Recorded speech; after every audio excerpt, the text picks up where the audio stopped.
Esta é a Pituca. Ela está muito doida hoje. Nem parece que ela fez cirurgia. Olha como ela está doida. Pensa no uau-uau doidinho. Está muito contente. Oi, Pituca.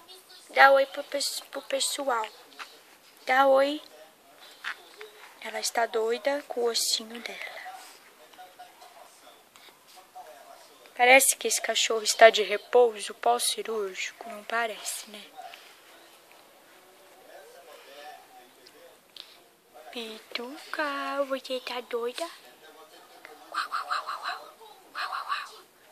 Ah, tirei o osso dela. Oi. Oi. Oi. Pituca. De quem é esse osso, Pituca? De quem é esse ossinho? De quem é esse osso aqui? É seu? É seu esse osso? É seu? Ela tá doidinha.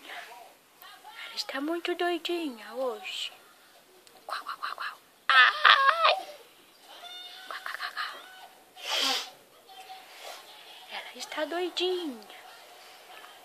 Ela está doida. Ela está muito contente que o papai e a mamãe dela estão aqui com ela hoje, neste domingo.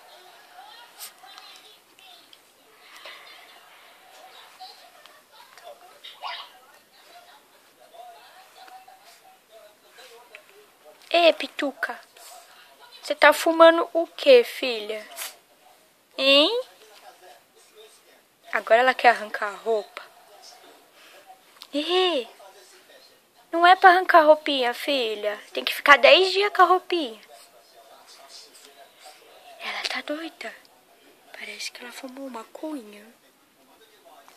Filha. Oi, filha. Dá oi. Dá oizinho, filha. Dá oi pro pessoal. Dá oi pro pessoal, filha. Oi. Oi, nenê. Oi, meu amor. Dá oi pro pessoal que tá te assistindo. Dá oizinho. Dá um oizinho, filha.